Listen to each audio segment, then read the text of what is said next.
I'm Joyce Hornady. You might say accuracy is my business. I make bullets. You are listening to the Hornady Podcast. Thanks for joining us and enjoy the show. Hello, everybody. Welcome to the Hornady Podcast. I'm your host, Seth Swerzik. Thanks for tuning in today. We have another great guest on the show, a familiar voice, a familiar face to the show. Join me in welcoming Jeff Siewert back to the podcast. Jeff, thanks for coming on. Thanks for having me again. Much appreciated. Yeah, we love having you on. And as it turns out, our listeners love having you on. When we look back at the podcast that you've been on up to now, those downloads, those listens, those shares, the comments, the interaction, everything is good. And I think what that really shows us is there is a big population of shooters that is hungry for technical information. And you're a great resource for that. Thank you. Yeah, and I'm excited about today's topic because, and we'll talk about this during the podcast, but you've had a career that spans, 30-some years in ballistic study from small cal to large cal, medium cal, all of these things, and you've got this incredible depth of knowledge about several different topics. And our last one was cartridge cases, and this one, I feel like there's not even dogma, there's just straight up lack of understanding on how barrels work and their properties and the interaction.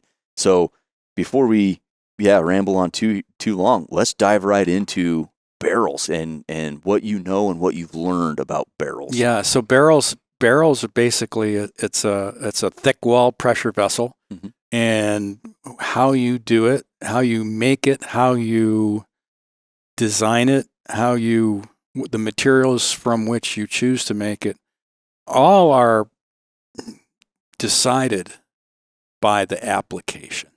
Sure. That's the thing driving the bus. So the kind of the world that I came from, one of the primary considerations was lightweight. Sure. And that's increasingly important for folks who are hunting in the mountains. You don't want to lug around a big old heavy thing, and you're willing to pay the penalty when it comes time to pull the trigger. Right. But fatigue life is a kind of a big consideration. For other systems that I was involved with, that wasn't the primary concern. Things like the M242, Mark 44, those guns had barrels made out of different materials because fatigue life wasn't the primary consideration. So those guns, the rifling would crap out on those guns way prior to having a concern about fatigue life. So over the years, I've been to different places, seen medium cal guns made with broach, gain twist with a broach stack. I've seen small cal barrels made with just button rifling, seen hammer forging, mm-hmm. seen electrochemical machining, seen a lot of different things over the years. So we're going to talk about a good chunk of these. Yeah, I'm excited to hear about them. Yeah. So in terms of barrel materials, we've got a list here: 4140, 4150. That's kind of the standard go-to for barrel materials for machine guns and the like. Stainless. 416 stainless is a good standby. Stainless, you got to worry a little bit more about what you put on it for protective coating. Oh, sure. So that's a little different thought anyway. Yeah, and that's for us here. We're going to buy a barrel for a match gun. We usually get stainless. Right, yep. And as long as you're not trying to hide it from somebody, you're good. Yeah, right. Right. The other materials, so I've got here listed D6AC. That's the material. That's a tool steel, and that's what the 242 and the 25 millimeter 242 and the Mark 44 30 millimeter guns barrels are made from. Okay. So that takes a different sort of approach in terms of machining. Yeah, for sure. Very hard material. And we'll talk about that a little bit further on. Composite barrels, so if you have a liner that's steel and you composite overwrap it, there's some things you need to worry about. Do you have an insulator, for instance, between the steel and the especially if it's a carbon fiber composite, that's a semiconductor. And if you're not insulating it, you have to worry about corrosion. Oh, From an electrical standpoint. So interesting. That's something that some guys just haven't thought of. Right. So that's another thing that you have to worry about. From a mechanical perspective, that composite overwrap has roughly the density of plastic and the elastic modulus of aluminum. Are you gaining from a barrel stiffness standpoint? I don't think so. And that may explain some of the targeting issues with some of the composite wrap barrels. Okay. So they're not as heavy, and the heavy plays into it from a recoil perspective. And then bending stiffness, if it's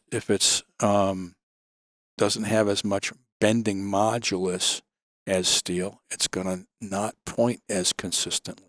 Yeah, So- you get so- barrel pointing variability. Yes, and we're gonna cover barrel pointing variability. Okay. Okay.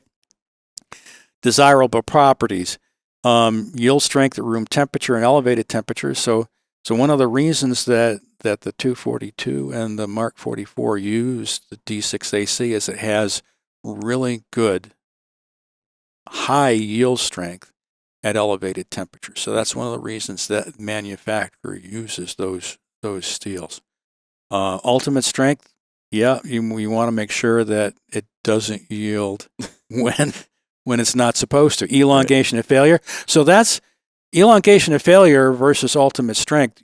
Those are kind of competing properties. You know, when you get higher ultimate strength, you usually sacrifice elongation at failure. Okay. Yeah, and that with reduction in elongation at failure, you suffer when it comes to fatigue life. Okay. And we'll cover that as well. Grain structure, I didn't have anything particular there. Let's go on. Yeah, but you need a material that is strong enough to be that pressure vessel without rupturing. And if you're going to fire extended burst lengths, you need something that doesn't melt easily. Yeah, there you go. Okay.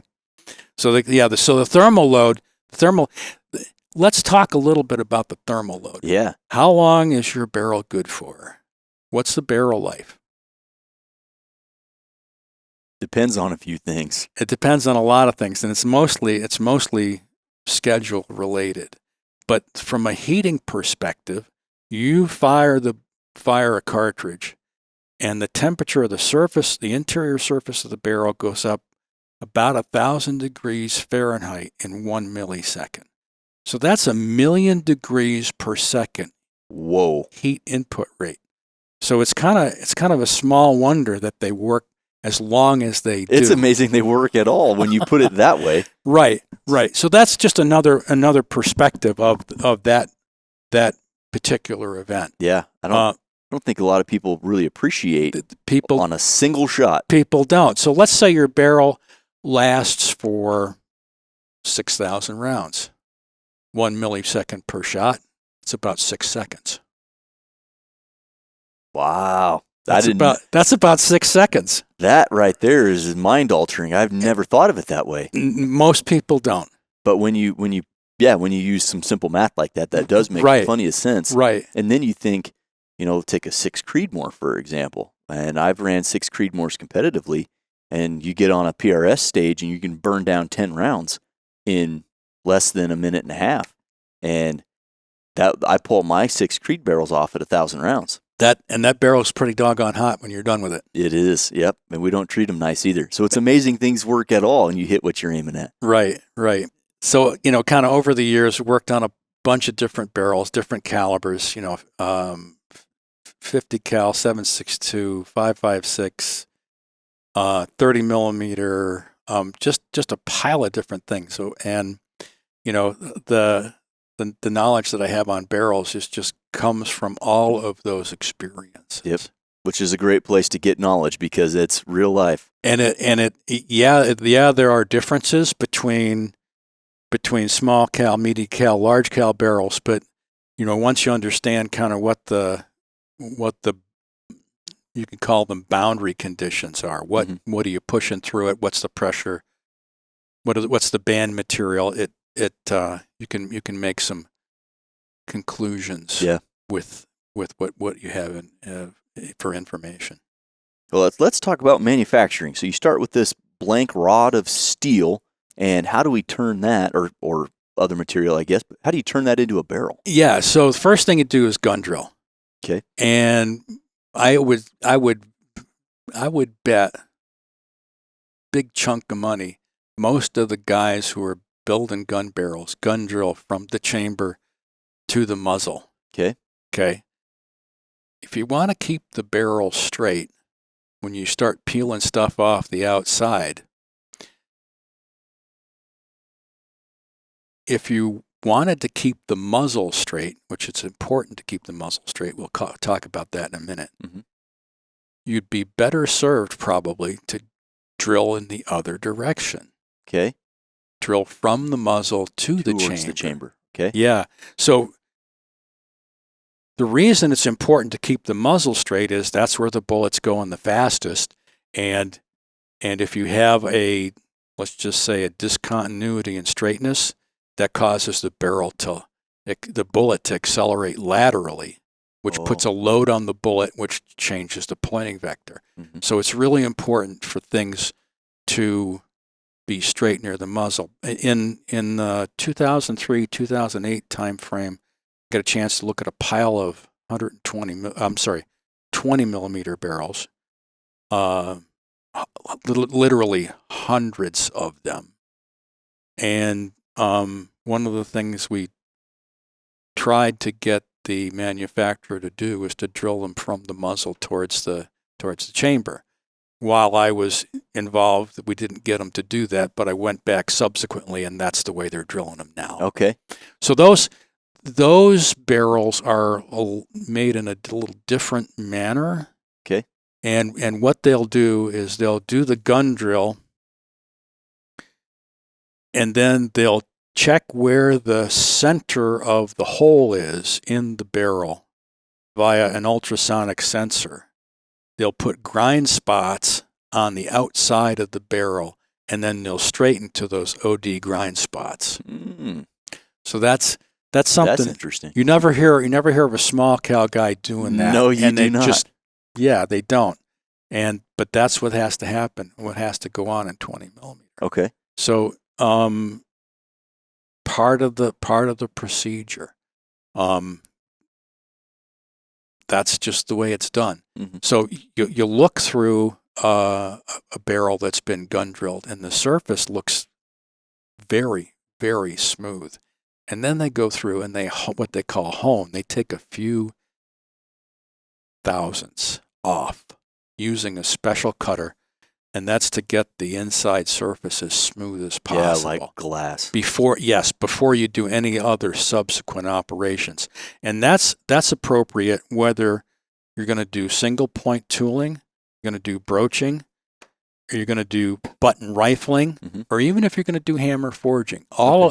Everybody plunks a hole through it and then hones. Okay. So that's you need a consistent place from which to start. Right. And that's important. Yeah. And you want it to be as straight as possible. And I can imagine that there's all kinds of tools and technology just for doing that gun drilling portion. That, if you take a 36-inch or a 30-inch blank to punch a hole through it that's straight, that takes some significant and in my book, I have pictures of small cal gun drill and a medium cal gun drill, and they're quite different.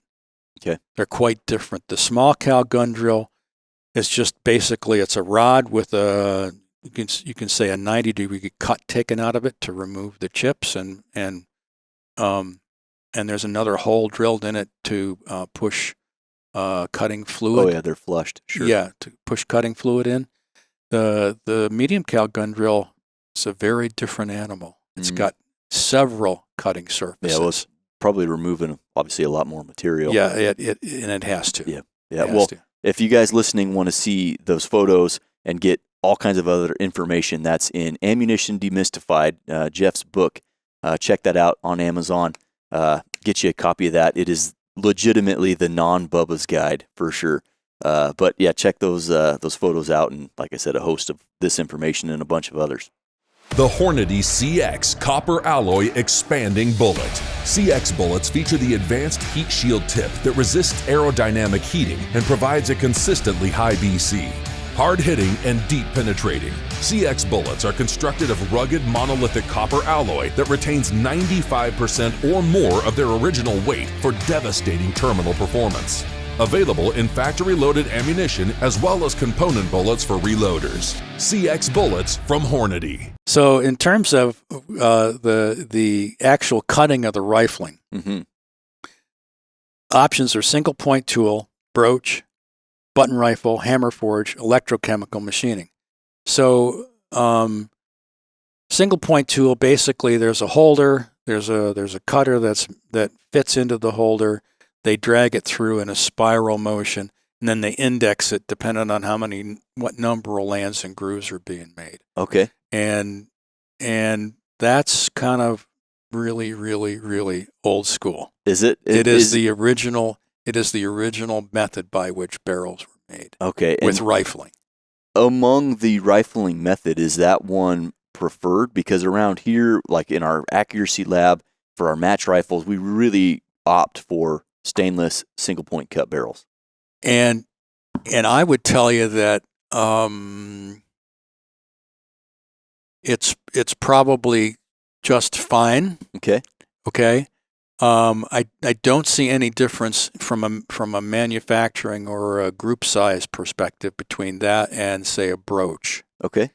And the broach cutting that I've seen, basically there's a stack, and it goes from let's just say land diameter all the way up to just shy of groove diameter in half thou increments.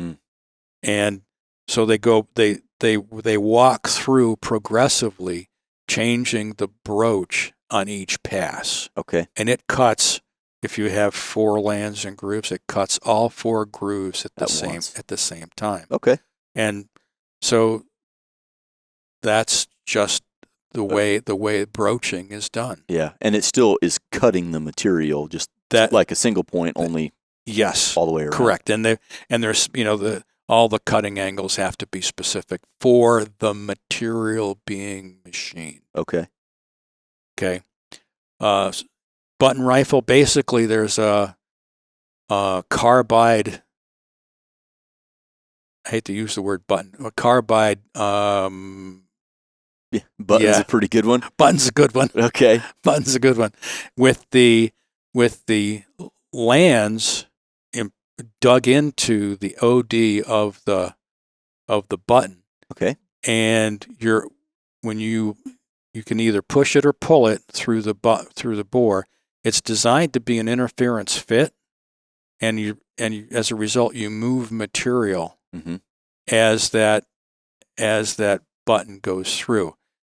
People that I've seen that do button rifling don't just cram that carbide button through the barrel with some lubricant. What they do is they'll plate the interior surface with another metal, copper, for instance, and that prevents the button from seizing. Oh, okay. To the barrel blank. Got it. Okay. So the stresses are really, really high. Yeah. And if you don't plate it with a lubricious metal, you're having a bad day. Yeah, gall it up or seize it up in there. And it'll stick. I can imagine the amount of force required to. I think pulling would be easier, but I don't know. With pulling, you don't have to worry about the thing wandering quite so much. But yeah, interesting. And I've to be fair, like I said, we know in our accuracy lab we only use cut rifled barrels. Personally, I've purchased some button rifled barrels. I have factory rifles that are button rifled, and I've had some pretty amazing accuracy out of a button rifled barrel. I hadn't seen any problems with it personally. The only thing that has happened, Miles, as you know, one of our engineers was threading a muzzle, and the barrel might not have been stress relieved properly because as soon as he relieved the material for the thread diameter, the muzzle diameter inside opened up a little bit. Okay. And the barrel didn't shoot, so he had to cut it off and just didn't thread those. And forget about threading the muzzle. Yep. Yeah. So, I mean, from a heat treat standpoint, the barrels that I've seen being heat treated, they put them in a special fixture, and they'll drop them down into a deep furnace, so the bores are pointed straight down, so that there's no temperature differential between the top and the bottom of the barrel that would exist if you did them sideways. Okay. Okay. So there's a few secrets to the heat treat. A critical part of making a barrel, I'm sure. Absolutely. Mm-hmm. Hammer forge, that is a method by which you just pound the snot out of the barrel blank, and you form it into a barrel, and that's been around literally since World War II. The Germans did it with their MG42 barrels. Okay. And typically it requires lower carbon content, but when they're done with those things, the really small grain structure, those barrels last forever in the day. I mean, they're very good. Really? It's an enormously loud process. Yeah. The factory I was in was making 40 millimeter grenade launcher barrels for Mark 19. Yeah. Electrochemical machining. So this electrochemical machining, it would be used specifically with high hardness steels. Okay, like that tool steel you were talking about. The D6AC is machined using electrochemical machining.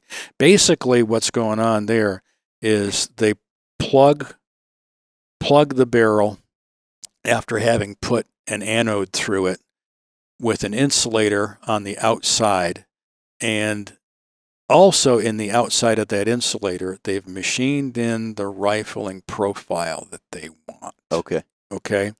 So it could be constant twist, could be gain twist. You think of it. They can do it. They can do it. Oh, that's basically, cool. Okay. So after that, they've put the anode into the barrel. They plug the ends, and then they've got ports by which they introduce. Basically, it's saline. It's water. It's water with a lot of salt in it. Okay. And then they put one electrode on the barrel, one on the anode. They run the electrolyte through the barrel to remove material. Okay, that's pretty remarkable. That is, and so that material removal depends on amp counts, amp minute, amp hour counts.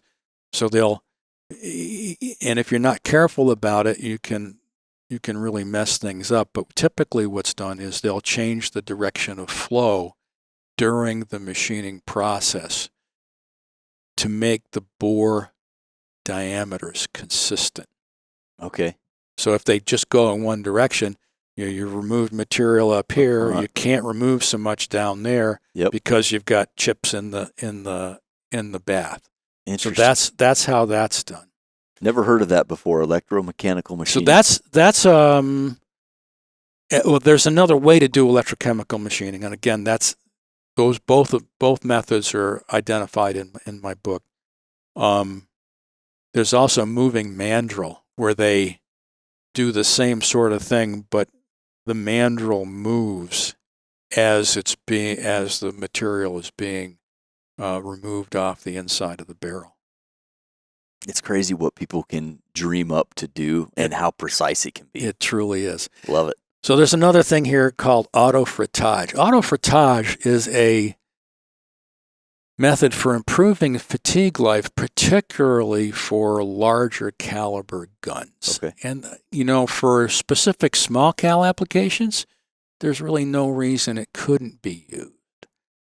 Basically, what that is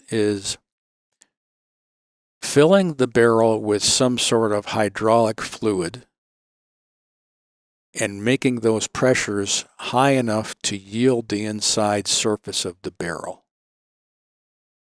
Okay. Really, really, Yeah. really high. Incredibly high. Yeah. It can be done by hydraulic pumps. It can be done by actually dropping the barrel. Okay. Okay. So you've got this plunger stack and you drop it and you can drive the pressures that way if it's a really big barrel. Sure. Yeah, with enough just weight. putting that out there.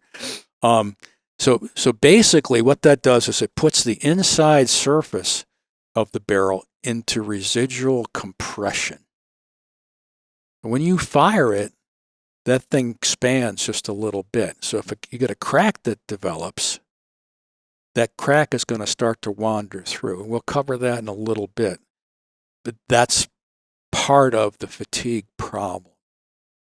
If you put the inside surface in residual compression, it takes longer for those cracks to wander through and make the barrel crap out. Mm-hmm. So that's how autofitage does its job. Interesting. Composite fiber wrap, we talked a little bit about that earlier. Mm-hmm. It's a good way to reduce weight. Yeah, for sure. Does it improve stiffness?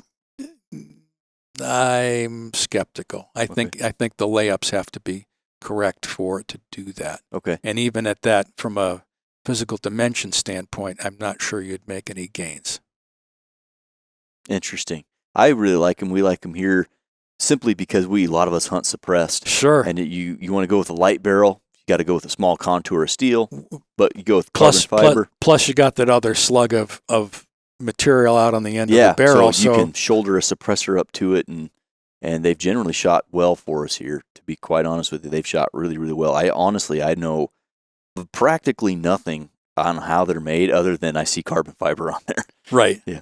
Right. So if it were me Mm-hmm. making the barrels, I think what I'd be inclined to do would be to take the blank, OD turn,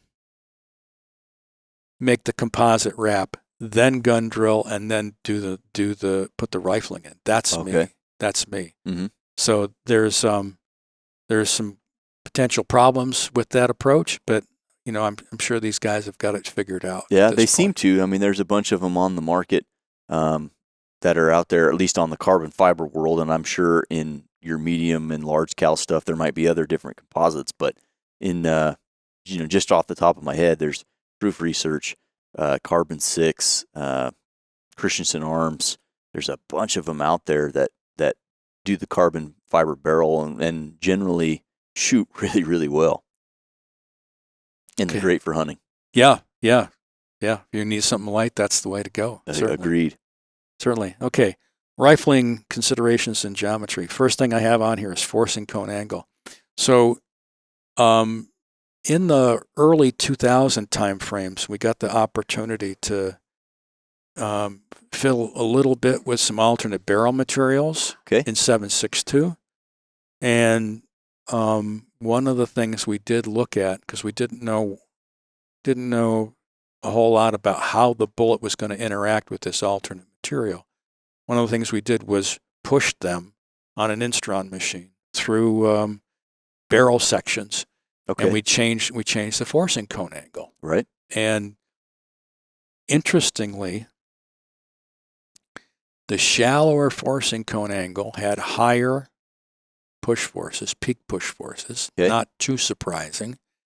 But it also had lower peak push force variability. Oh, which is probably what you're after. It's like from an interior ballistics repeatability standpoint, the lower forcing cone angles were definitely the thing you'd want. Okay. And you go to SAMI, you kind of parse through, what the forcing cone half angles are, and it's like there's a kind of a sweet spot between 1 and 1.5. Almost everybody is in that. There's a few smaller.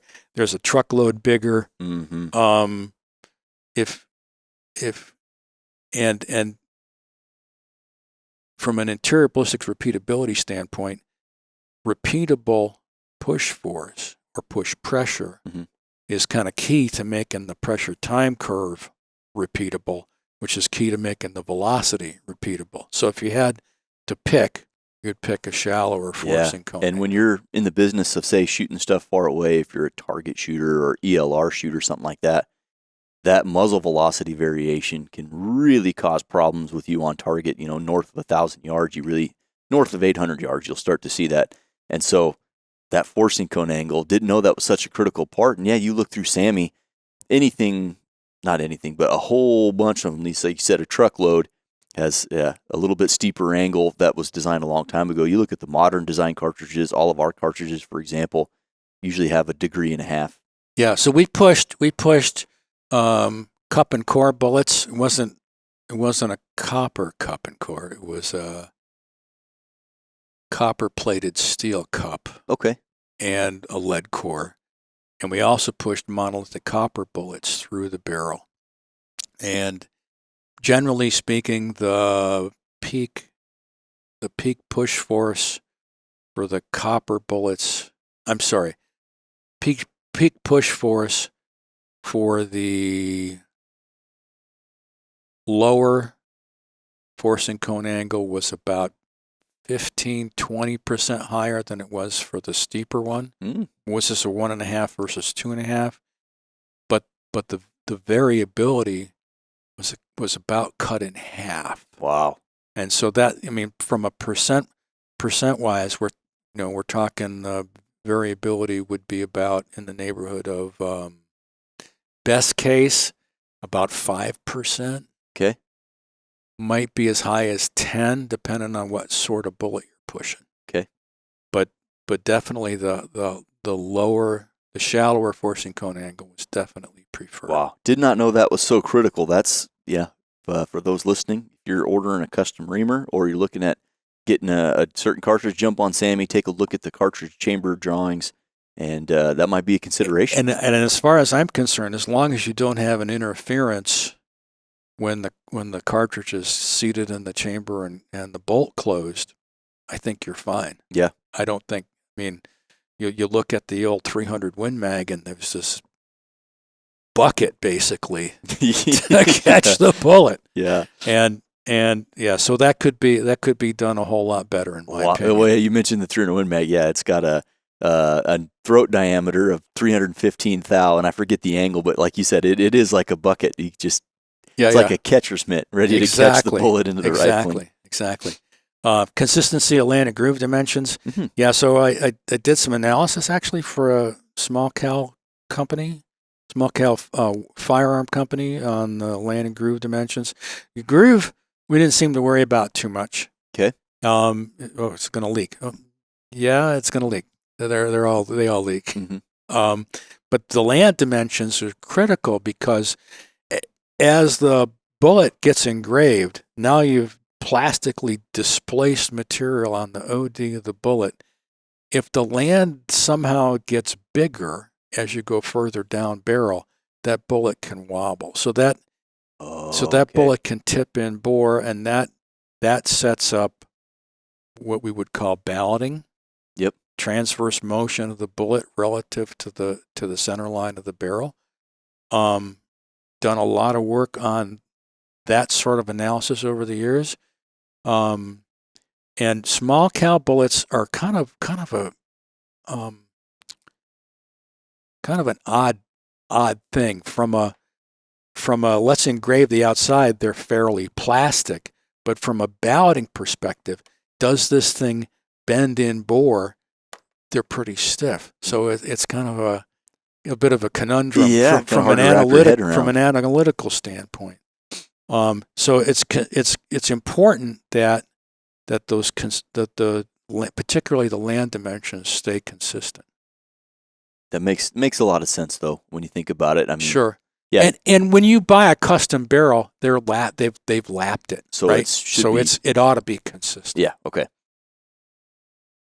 Number of lands and grooves. Kind of a small swing there. not much to worry about. The width, the relative width of the two the land versus the groove, that's an important thing. You look at my least favorite cartridge, 300 Blackout. Yeah. Yeah. So that has a very fast twist barrel. Mm-hmm. And it also has very narrow lands and wide grooves. Like, really? Do you want it to shoot good? Yeah, so the fast twist barrel is an attempt to help out with stability subsonic when you're firing subsonic bullets. Right. And I think whether it does or not is probably open to debate. I've actually worked on 300 Blackout for some folks over the years. And let's just say I've seen some very hard to explain things when it comes to targeting. Really? Yeah. Yeah. So, I mean, yes, very bizarre. And I'm afraid I can't go into it more than that. I won't pressure you. But kind of the idea is that if the land were wider, the bullet would tip less in bore. That makes sense. Okay. You've got more purchase on the bullet. And if the twist were slower for a given amount of in-bore yaw, you would have a lower angular rate at muzzle exit, and you would have smaller groups. Smaller dispersion. So I mean, it's kind of there's a lot going on there. There may be a way to fix it. Okay. We won't give anything away yet. Fair enough. Okay. Standard rifling, kind of square lands. Yeah. That's kind of like your standard 6 groove. Your standard 4 groove or 6 groove. Mm-hmm. Everybody and their brother makes those and likes them. Typically, you'd like to see the driving surface be perpendicular to the idea of the barrel. Okay. To push as directly on the bullet to cause the spin to spin the bullet. Some guys put a little relief angle in there. We're fine with that. No issues. No issues with it's that. Standard for a reason. It's standard for a reason. It's how. So if you're going to change that, you have to change the side of the cutter, mm-hmm. and that sometimes gets to be a little problematic. So okay. I'm really excited about this next one here because there's been, I don't know, a lot of myth and dogma around this. Polygonal /5R. Yeah, the 5R, the mythical 5R rifling. Yeah, so my understanding of 5R is basically you've just got five lands and grooves, and whether or not the sides are perpendicular or tapered in, I think most folks who are making 5R taper them in. Mm-hmm. The interesting thing about tapering them is if you think about the bullet tipping in bore over a land, as it goes deeper, you're picking up more area, which would tend to push the bullet back towards the center, or not let it go as far when it comes to tipping. Interesting. Okay. Polygonal. I've done work with Polygonal with U.S. military, and again, it's in the book. The Polygonal seems to have an advantage in terms of shooting smaller groups. So for a given twist. Okay. So, and I didn't have a barrel drawing, so I don't know what the dimensions are. Sure. But there was I'm going to say in the neighborhood of 10% advantage. Wow, that's market. About a 10% advantage with Polygonal. Really? Compared to standard lands and grooves. That's pretty awesome. So if you're going with a custom barrel, that might be, if you're looking for accuracy, which most of us are, that might be a big consideration. And the other factor with the Polygonal is they tend to not foul as easily as a standard. I mean, standard land and groove, the reason they foul is you're pushing like hell on the side of the bullet, because you've made this channel in the outside. And that little tiny surface, because of the stress and the friction that you're putting on the bullet to spin it, that melts the surface on the bullet. That's why stuff gets left behind. That's why it fouls. Okay. Okay. So if you spread that out, it's not going to foul. You're going to have less fouling. Sure. So that sounds like a win all the way around. Yep. We're going to skip that one there. Okay. Constant twist. I think we're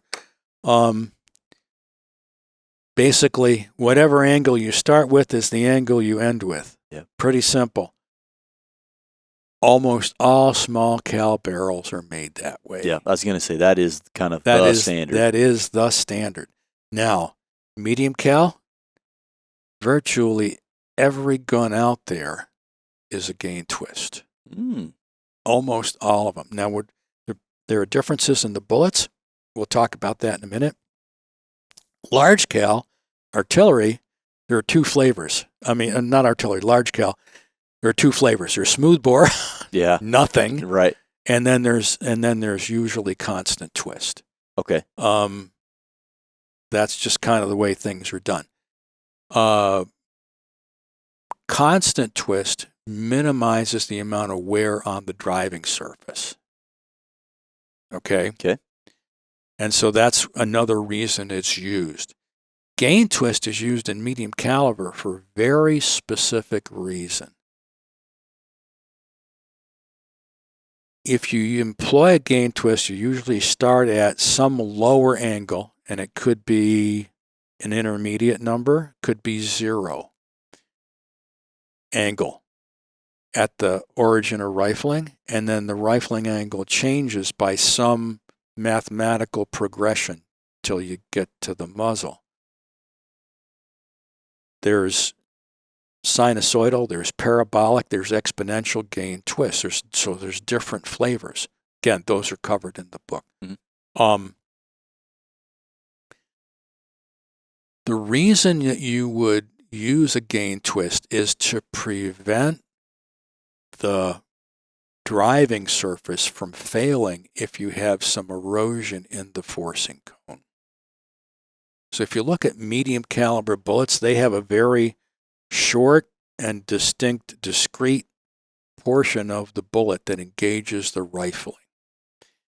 And if your cartridge length is fixed and there's some erosion in the forcing cone, what happens is the bullet leaves the cartridge case, and then it might be doing an appreciable velocity by the time the rifling is engaged by the driving surfaces. Okay. Okay.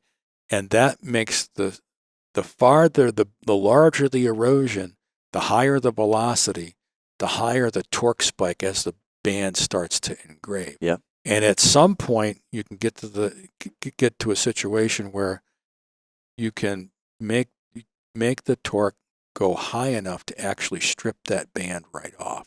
Oh wow! So that's why primarily medium caliber guns have gain twist rifling. Oh, it's just easier on the bullet. It's easier on the rotating band specifically. Okay. So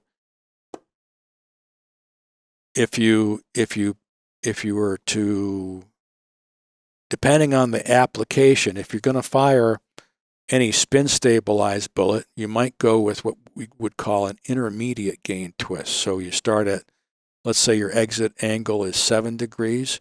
You might start at 3.5 or 3, something like that. Okay.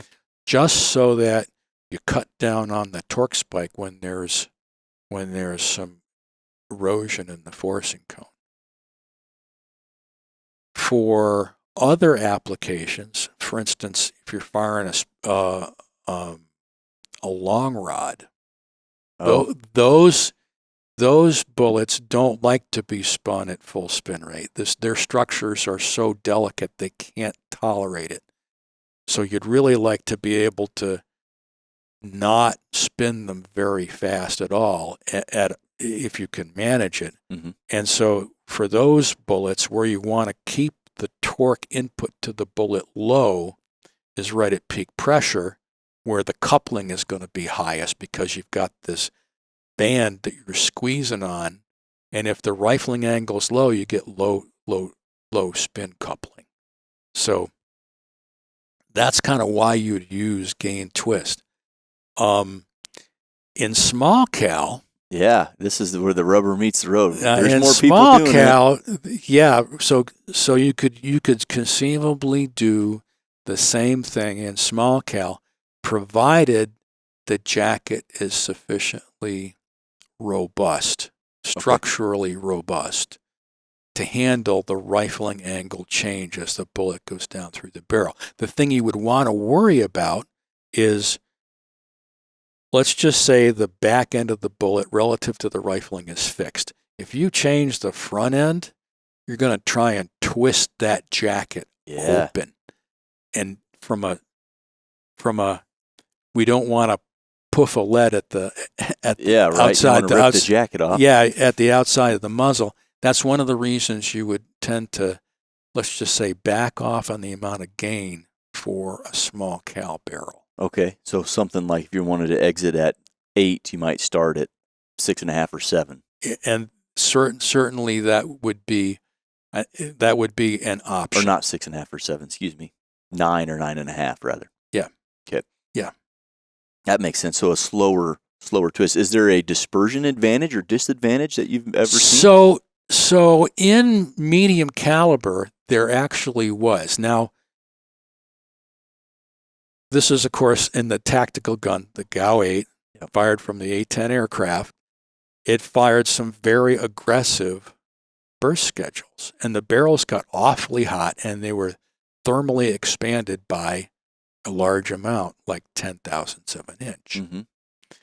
What they found when they first fielded that gun was that the barrel life was just not acceptable. They were replacing barrels at I'm trying to remember the number, and I'm drawing a blank at the moment, but just too often. It was too often because the barrels were getting too hot. The bullets were body engraving. So what wasn't supposed to be engraved was getting engraved, mm-hmm. and the high contact stresses were flattening the lands of the barrel, and that's what was reducing the barrel life. What they ended up doing, they did a 3-year study with the Air Force, changing materials, changing surface treatments, changing rifle geometry, numbers of lands and grooves. What they ended up doing was going with an intermediate gain twist, going from, instead of constant 9.9 degrees, they went from, I think it's 6 degrees up to 9.9 degrees. Okay. And that moved the contact point at the forward borele of the projectile and prevented the body engraving and prevented the land flattening. Mm. So that was the solution to that problem for medium caliber. Interesting. In small cal stuff, yet to be... I did work on one, and it didn't pan out as well as I would have liked for reasons we won't go into. Sure. But I think it has the ability to improve things, particularly with thermally expanded barrels. So machine guns would be a good application. Okay. Probably for small cal sniper. I think you got to go do the test. Yeah, just got to see. I think you got to build them and go do the test. I would be very interested to see that test because we see them at long range matches. We see some people running gain twists and doing quite well. Who's making those barrels? Bartline makes one that I don't know who else does. I'm sure there's many out there. Off the top of my head, I know Bartline does it, and they'll make you whatever you want. So yeah, if you want to go from careful what you wish for, right? If you want to go from 12 to 11 or 12 to 7, they could do whatever you ask for. Interesting. Okay, yeah. I might have to look into that. Yeah, might have to look into that. Okay, straightness. How straight is straight enough? Oh my God. Question of the day.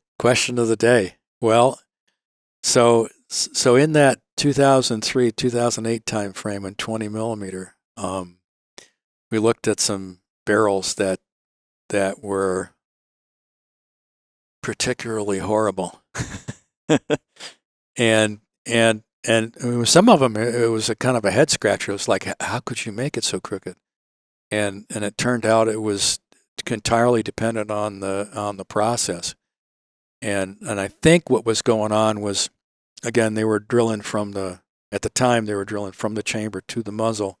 And I think what happened was there were long chuck fingers that grabbed the blank, and what they would do is insert the barrel into the chuck, and then whatever had to get done in terms of bending the bar to get it in the tailstock. That's just what they did. Yeah, and so that the one that kind of kicked off the investigation was notably not straight. Yeah. Notably. So crooked you couldn't make it that crooked on accident. Well, that is what happened. Okay. Yeah, so that that barrel had targeting problems, but not dispersion problems. If you look, and again, it's a Gatling gun. Freely admit those aren't sniper rifles, Right. but the kind of the dispersion out of those, for those bullets out of those guns, maybe 7 or 8 times what it is for a small cal bullet out of a test fixture. Yeah, understood. Okay, so it's big. Mm-hmm. It's big, but the dispersion out of the crooked barrel was virtually unchanged compared to a straight barrel. Wow. And you would think I would think it wouldn't work that way anyway. Yeah. Yeah. And so analytically, I was like, well, let's try this analytically, see what happens. We got essentially the same results. It was a little bit bigger, but you'd have to fire a truckload of bullets to statistically prove the difference between the straight barrel and the crooked barrel. So whether or not the barrel is straight enough depends, in my opinion, entirely on the construction of the bullet. There was another job I was involved with. Got some notes here. Let me figure out what year it was. This was in 2012, so it's 10 years ago. And this is on 5.56, and we're dealing with a penetrator bullet, yada, yada, yada. And we had 2 barrels. We had a good one and one that met the drawing still, but the dispersion was kind of horrible. And we sent them away to have the straightness measured. And they took 3 passes through it with the straightness measurement device. And this is a laser straightness measurement device, so it's not just a mechanical thing. And we looked at it, and the results came back, and the results were shocking. In that, the barrel that shot better dispersion had a distinct kink right at the muzzle. And I started thinking about that a little bit. And I think what happened was the bullet would run down the barrel. The steel penetrator would get biased to one side as a result of that kink, and every bullet that came out had the same bias. So it shot smaller groups than the one that was straight. It was So the barrel that shot poor dispersion was more crooked. Was more crooked near the muzzle, and it was just. We did other testing with that, and it was only because of the bullet construction that we got that result. We built bullets using an aluminum insert in place of the steel one. That bullet didn't care what you shot it out of. Yeah, it didn't. It shot good dispersion no matter what. Interesting. No matter what. It was just the one with the heavy front end that had the preferred better dispersion out of the noticeably non-straight barrel. So the bullets you're shooting might have more to say about how straight your barrel is and if they care or not. Absolutely. And that's kind of the takeaway here. I mean, whether or not barrel straightness matters from a group size perspective really depends on the bullet construction, I think. Makes sense. You know, most of the target bullets that are being produced today, they have fairly lightweight low density front ends. Mm-hmm. You know, you've got plastic or you've got aluminum. You've got some big air pockets in the jacket. Yep. Behind the nose. Those bullets tend to not be too sensitive to barrel straightness, and I think that's kind of why you're able to shoot the sorts of groups that you can shoot with them. Interesting. Okay. That is good to know. That is good insight. The Hornady Auto Charge Pro, providing precise, customizable powder dispensing in an easy-to-use, space-saving unit. The new modernized load cell is precise to within 0.1 grain. The Auto Charge Pro offers customizable trickle speeds for various powder types, as well as custom trickle time settings.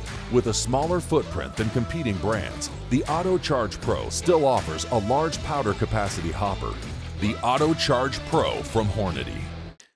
So benign versus problem bore straightness issues. So again, with the 20 millimeter investigation, we learned that when you're measuring straightness, if you're doing it on a barrel that's fixtured horizontally, you have to take into account gravity droop. Sure you do. Yep. Okay, so those 20 millimeter barrels were about 7 feet long. Whoa. About 7 feet long. And if you supported them at the aft end and at the muzzle, the max deviation of the bore center line in the middle of the barrel was about 35 thousandths of an inch. Whoa. And I mean, people don't think about that. I mean, it's like, okay, I'm gonna grab the barrel, and just let gravity take over. It's gonna bend. Mm-hmm. I mean, like it's fixtured in the rifle, right? You've got it held at the back end. Yep. And gravity takes over. It's gonna bend. It has Interesting. to bend. And how much it bends depends on what's its diameter and what's its length, and what material you're making it from. Yeah, that's crazy that on a 7-foot barrel, which is longer than this table, that there'd be 35 thousandths of an inch, which is almost big enough to see on a ruler. Like you wouldn't even need a set of calipers to measure that. I mean, So we measured bore center lines on that project. We measured bore center lines with a laser, and near the muzzle, we measured them with a thing called a wiggler. And basically, that's a steel rod with a ball on one end and a dial indicator on the other end, and you'd insert it in the barrel, and you'd spin the barrel, and you'd watch the dial indicator. That's what the wiggler is about. So that's how you'd measure it. There are guys who make laser measurement equipment, and for small cal barrels particularly, they measure them standing up vertically, so gravity's not a factor. Yeah, which makes sense. Yeah, makes a truckload of sense. Yeah. Okay, we put that to bed. Okay, barrel support, boundary conditions, mode shapes. Okay, so there are. I'm gonna skip down below there for a second. Okay. First, second, third bending mode shapes. Yeah, so we're gonna have you guys put some images in. I'll have to send them to you. No problem. But basically, the primary bending mode, if you took like a paint stick or a yardstick and you held it on the edge of the table and you just put a load on that at the end of that stick, that's the first bending mode. Okay. The second bending mode would be the same restraint on the aft end, and if you took it and you put your thumb on it and bent it. Okay. Thumb and fingers, and you bent it. So it would go up and then back down through the initial center line. Okay. Yep. there's another mode above that. Okay. And so those bending frequencies can sometimes line up with the bullet spin rate. I've just updated on my website, Bulletology.com. bulletology.com, an article on barrels, and it talks about those mode shapes. Okay. And compares whether or not those mode shape frequencies are coincident with the spin frequencies. Okay. And I looked at it for both 300 Win Mag and 300 PRC. Different because different twist Rate, yeah, 8.5 compared to a 10. That's right. And it looks to me like using closed form approximations for the bending frequencies, that unless the barrel is really, really short, which is something you wouldn't do with a Magnum cartridge, right, or it's really, really long, like 35 inches, you're probably not going to get into too much trouble. Okay. So the whole notion of, you want to call it harmonics, is really not a factor. Different thing that arises due to lack of bore straightness, a thing called forced vibration. So if the barrel center line is not drilled coincident with the OD of the barrel, as the bullet passes through it, two things happen. The first is you put a bending moment on the barrel where that center line is not coincident because of the load being applied off of the center of the barrel. Okay. So there's that. The other thing that you do is, as the bullet runs down the tube, if there's a lateral displacement of the bore that causes the bullet to accelerate laterally, that puts a load on the barrel that causes the barrel to vibrate. So people call it harmonics. It's really not harmonics. It's really a forced vibration. Interesting. Okay.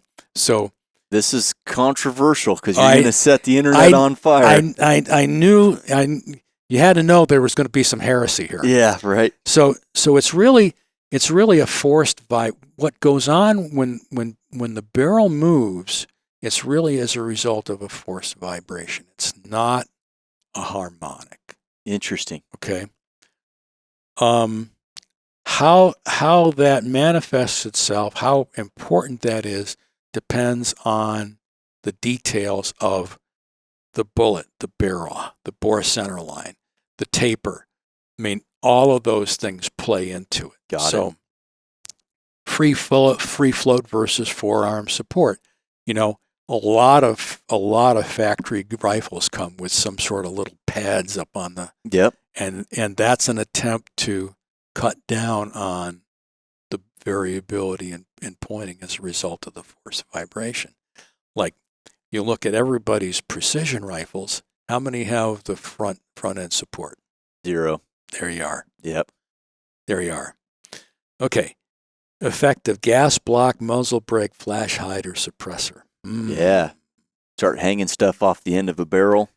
All right. So get ready for some more heresy here. Oh boy. All right. I'm ready. All right. So gas blocks can do a couple of things, and none of them are good. Good start. Okay. The gas blocks, I've seen data on machine gun barrels where they use not a clamp approach to fixing the gas block, but a press fit approach. And they're selectively assembled. And basically they go through and they hone to the dimensions that are required. And oh yeah, it's 1,000th interference. Boink, push it on there. What that does under the gas block is makes the bore constrict just a little. Just a little bit. Okay. And so if you have a bullet that's pretty plastic in the radial compression direction, you cram through that restricted section. You either squish the bullet or remove material, pick one, that doesn't matter which. And now you get past that. Now you've got clearance. Yep. Now the bullet can do whatever the heck it wants, depending on where it was pointed to start with. Okay, so there's that problem. Okay, That's not good. no. The other thing that happens with a gas block, you bleed gas through this little tiny port into this reservoir, either above or below the barrel, depending on what the setup looks like. Mhm. And you've got nothing going on in the front end, and you've got something going on in the back end. And whether it's a gas tube or whether it's an op rod, it doesn't matter too much. Something's going to move. Well, that's an unbalanced load. What that does is bend the barrel at that spot. Yeah, both of those things not desirable. And it's remarkable. Preston's putting together a gun just this morning, you saw, for PRS gas gun. Miles, he built a PRS gas gun. He's running, and I think he's won the gas gun division in every match he's shot with that gun. And it shoots particularly well. I mean, it shoots not just well for a gas gun. I mean, it shoots well. I forget exactly, so don't quote me, but I want to say it's 1.5 or 1.6 at 200 for 20 shots. I mean, that shoots really, really well. That's pretty good. And when you start talking about this stuff, it's remarkable that it can perform like that. Yeah. So with the bending part, there is probably an optimum position to put the gas port, and that optimum position is right about where the propellant burns out. Okay. And so that's a function of the chamber volume, what powder you're using, what bullet you're using. Yeah, fill in the blank. So you could certainly optimize it. What that does is minimize the variation in pressure changes at the port. Okay. So you could probably, and that would be important if you want to have consistent barrel pointing shot to shot to shot, and not in the machine gun mode. Yeah, right. Okay. So that's important.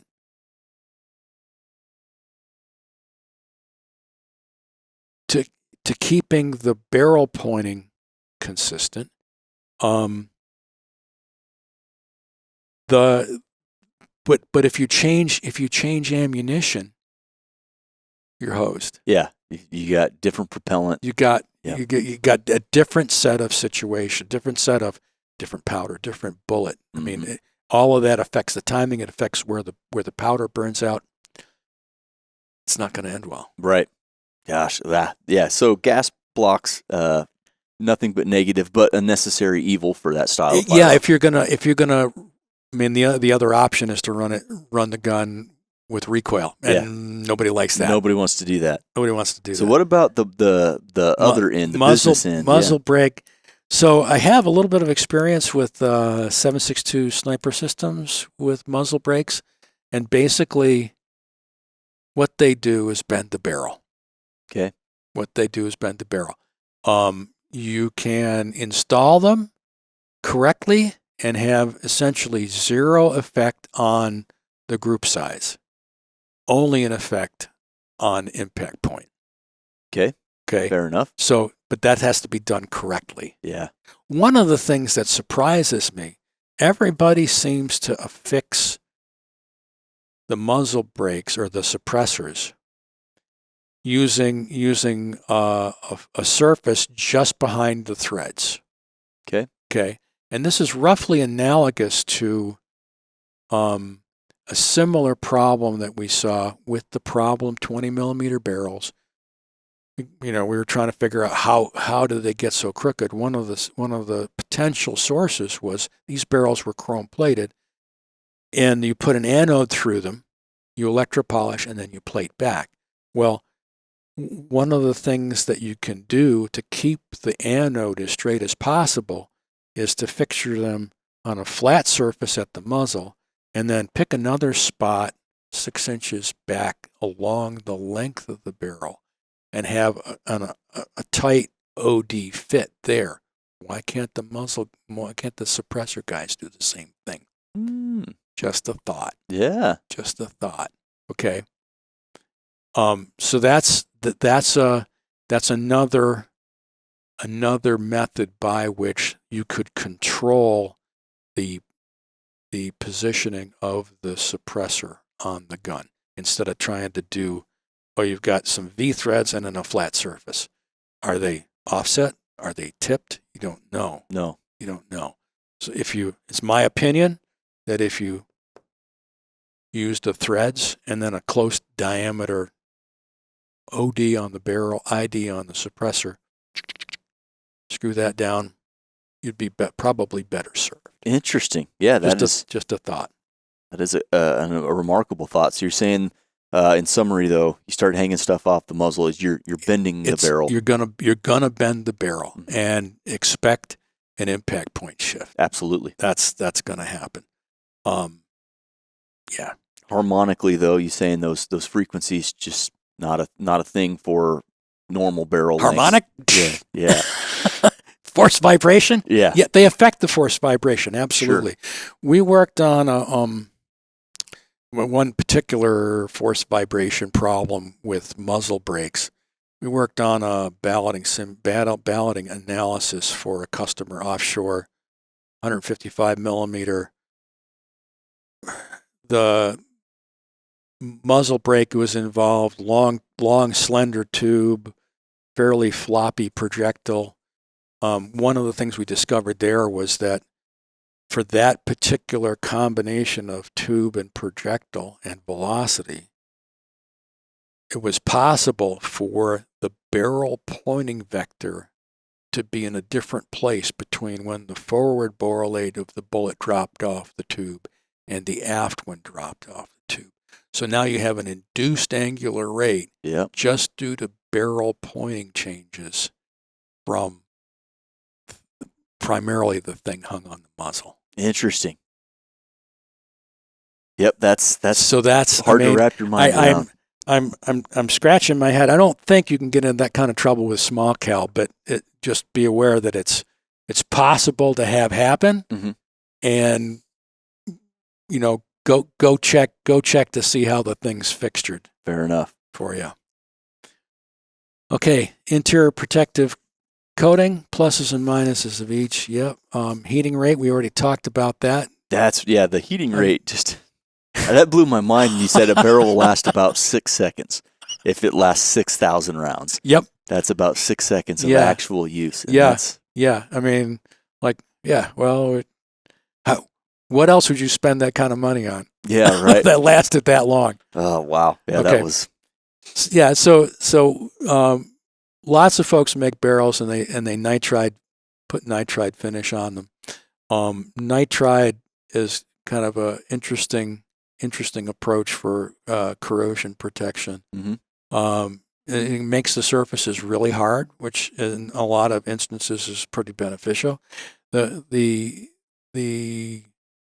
problem with nitride is it really doesn't increase the melt temperature very much. It's an ammonia salt bath at high temperatures, and you're driving the nitrogen atoms into the atomic matrix, and it just makes the things harder, and it doesn't change the dimensions. So it's beneficial from that standpoint. Okay. I mean, basically, you can make the barrels to finish dimension, nitride them, and you're good. You won't have any sorts of problem. Excellent. Chrome plate. A fair amount of experience with chrome plate. The problem barrels had chrome plate on them. Basically, what happens with those barrels is you make the bore dimensions a little on the large side, because then what you're going to have to do is you need to prepare them to make them chemically clean, as clean as they can be. So you etch them. Takes acid. Right. Along with an electric current. So you're removing material there. Then hopefully you don't remove the electrodes in between etching and plating, so that where it's high in where it removes more material, it plates back more material. Yeah, that makes sense. Just don't defixture in between. you plate it back, and usually what you plate back is more than what you took off. So that's just standard procedure. We talked a little bit about straightness. One of the other things that you've got to worry about with chrome plating is nodules. Always we had the ability to knock nodules off. There are little clumps of chrome that happen to stick on because you've got a little tiny whisker or something, or a sharp corner. Hopefully electropolish helps with knocking those corners off, but nodules are a problem when it comes to keeping the bore straight. Sure. So, and chrome plate does increase the melt temperature. Its melt temperature is around 3,400 degrees Fahrenheit versus 2,800 for steel. So it's really still it's about the only approach you can take to increasing the melt temperature of the interior surface of the barrel. Okay. It's kind of standard procedure for just about any barrel steel out there. Yeah, well, especially on the military side, even down to the M4, the M16A2, all of those are chrome lined. Yep. And that I'm sure that's the case for all those other bigger guns. So all of the aircraft cannon barrels were chrome plated, all of them. Okay. The M242, Mark 44 got there eventually. When they were first produced, they were not chrome plated. Really? Yeah.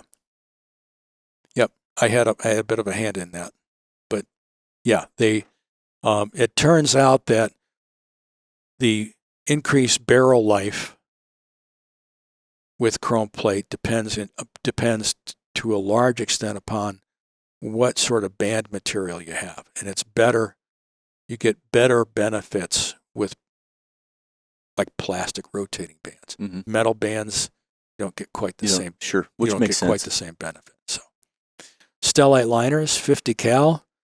The M2's got a stellite liner. Yeah. I've actually watched that insertion procedure, and basically they'll take the back end of the barrel and they'll put it in an induction heater. Rapidly changing magnetic field. Yeah. They'll heat it up till it's red hot.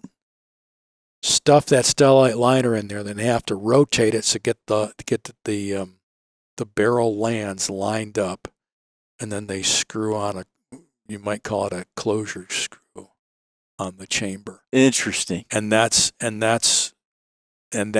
they insert the stellite liner. And it's cobalt, chrome, and molybdenum. It's very high melt temperature stuff. And that's why the M2 is the gun that everybody loves. Oh yeah, it's it is shooting the old Ma Deuce, as they call it, is a mind body experience. The first time you get to lay behind one of those. Absolutely. My first time I was prepping to go offshore with a failure investigation, and they prepped me to do the headspace and timing, and then they said, while you're here, you might as well shoot this. Okay, fine. And I'm in a completely enclosed room. Oh. Other than where the barrel was pointed, there was kind of a tall door-sized slot I was firing out through, and they put me in plugs and muffs and a flak jacket and a helmet, and it was mind-altering, as out-of-body experience because my body did not want to be there. Yeah, it was. I bet that very intense, concussive force sitting around in there. That's a long time. That's 30 years ago. It's a long time ago. All right. Lastly, barrel failure modes. So the thing folks worry about, at least from the military perspective, excessive forcing cone wear that causes large dispersion and muzzle velocity loss.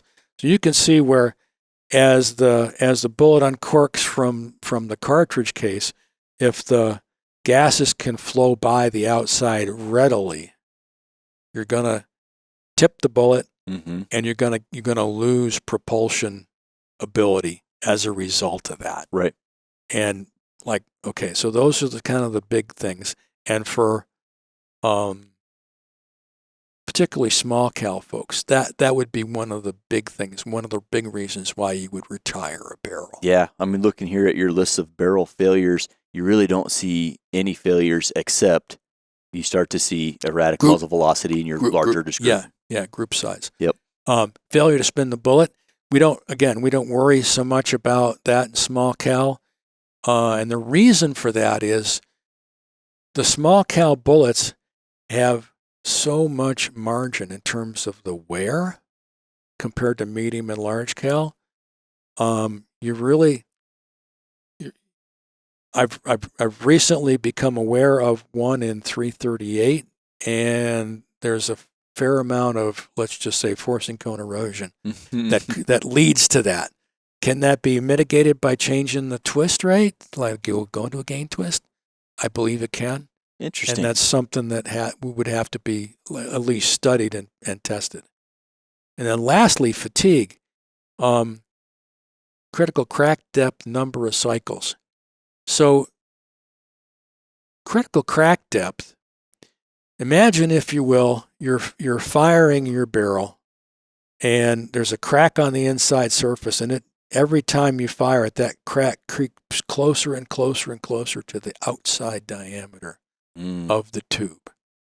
And then you fire one more shot and it pops open. Mm-hmm. That's the depth before that last shot is the critical crack depth. Yeah. Okay, so that's what that's about. Critical crack depth is sensitive to a material property called fatigue. Oh gosh, what's the name now? Yeah, I went and forgotten it. Fracture toughness. Okay. Fracture toughness. So that's a material property that they can actually test for. You know, you take a bar, you put a notch in it, you swing a pendulum, smack, does it break? How much energy do you put into that crack before it pops open? Okay. So the aircraft barrels have to be lightweight, no surprise, right? As a result, they have to be made from materials that have high fracture toughness. Like, okay, I'm getting it, you know. Outfit that I worked for once upon a time did a test. Let's build some barrels and let's test them, and we'll design them to crack at 40 rounds, at 60 rounds, at 80 rounds. And they built them right on the margins. Instead of 40, it cracked at 38. Instead of 60, it cracked at 62. I mean, there wasn't lots of, let's just say, margin built into whatever they happen to have decided. Mm-hmm. So when the aircraft guys say, hey, you know, we got to keep track of the number of cycles, number of shots on these barrels, so that we can replace them, so that we don't lose an aircraft. Right. It's pretty important stuff. Hugely important, yeah. Pretty important stuff. So for land applications, less critical. At least for armored fighting vehicle applications. But and number of cycles, that's entirely, again, driven by the fracture toughness and the OD of the barrel and the idea, the dimensions of the barrel. And of course, the barrels are always tapered, so you have to look at a couple of sections along the length when you're doing that assessment. Interesting. That's what I got. That's what you got. Obviously we listen to these podcasts internally, you know, we review them and Preston gets them edited and then I always listen to them back. So I end up listening to every podcast 2 or 3 times, but this one I'm going to have to really focus on because there's so much information there as it relates to small cal, but it was really interesting to see some of the correlation between small cal and then the medium and large cal stuff. That's remarkable. And I would have never thought that I would pay $350 or $400 for a piece of steel that would last 6 seconds or 5 seconds or 3 seconds or whatever. What can I say except you're welcome? Yeah, that definitely opened my eyes up to a lot of things. And I know I'm confident our listeners are going to enjoy this very technical, deep understanding of barrels or high pressure vessels. I certainly hope it's helped some folks understand a little bit more what's going on behind the curtain. Yeah, well, and like I said, you might have set the internet on fire, and then we'll probably do a podcast more specific to it at some point when Jaden's prepared to talk about things like barrel tuners, muzzle devices, and harmonics, and then, like you said, those force vibrations and how, it's almost, well, it's dogma now, but it's kind of almost just been propagated forever as, okay, you can do a calculation on cantilevered beams and they have a harmonic frequency and that happens to your rifle barrel and you can tune it by adjusting your loading. Yeah. And you're saying that's small cal stuff. I think it's primarily force vibration. And can you affect it with a tuner? Yeah, you probably can. Mm-hmm. Is that the way you'd really want to go? I don't know. Yeah, I don't. We need to test it and find out. I don't play in that game, so I don't. Yeah. I mean, I'm just telling you what's happening from an engineering standpoint. Understood, and we appreciate that. I am excited to see some test results on tuners and whatever else, just to kind of put that whole thing to bed and see where it shakes out. Cool, awesome. Thank you for having me. Yeah, we can't thank you enough, and for the listeners out there, we mentioned it during the podcast, but Jeff. Ammunition Demystified, that's out there. Go get yourself a copy of that and read it. Put it on the shelf. It's a good read and it's a great reference. If you're a incredibly passionate hobbyist or in the professional side of things, this is a great book to have. Like I said, it's a good read, but it's also a great reference. And then you mentioned Bulletology, which I had forgotten about, but check that website out. All kinds of nice, digestible chunks of information that are available out there. I update it fairly frequently, so people should just check in if they haven't been there in a while. Yeah, it doesn't cost you nothing to go to bulletology.com. Free information. We can't thank you enough for putting that kind of information out there that we can all just have. Love it. They are. Awesome. Is there anything else on barrels or anything else you got? My brain's a puddle. All right. Well, we'll get you out on the road. I know you got a long drive, but I got one question for you. If you had to pick one cartridge for the rest of your life, what would you pick? Oh, good gravy. And bullet. I would pick a 165 CX and cartridge. Oh, good gravy. I'd probably have to go with a 30-06. You can't get more classic than that. Yeah, I'd probably. Wow. I just because I've got so many under my belt and got a lot of experience. Yeah. With it. Well, 165 grain CX bullet out of a 30-06. I mean, you could stretch that out to maybe include brown bear, but elk, deer. You find cases all over. There's 24 different propellants that you could use. That is a sound choice. I commend you on that one. That is a good choice. I once caused some crap from somebody up caribou hunting. What's the ballistics engineer use? 30-06. Oh, that's so boring. Well, if it works, and it does. You got to go with what works. Awesome. Well, Jeff, thanks again for coming on the podcast. We sure appreciate having you. Thank you for having me. Guys, hopefully you enjoyed this deep dive on barrels. I know I learned a lot. I'm confident you guys did too. We're really grateful to have Jeff be as instrumental as he has been for Hornady and a great resource. We'll catch you on the next one.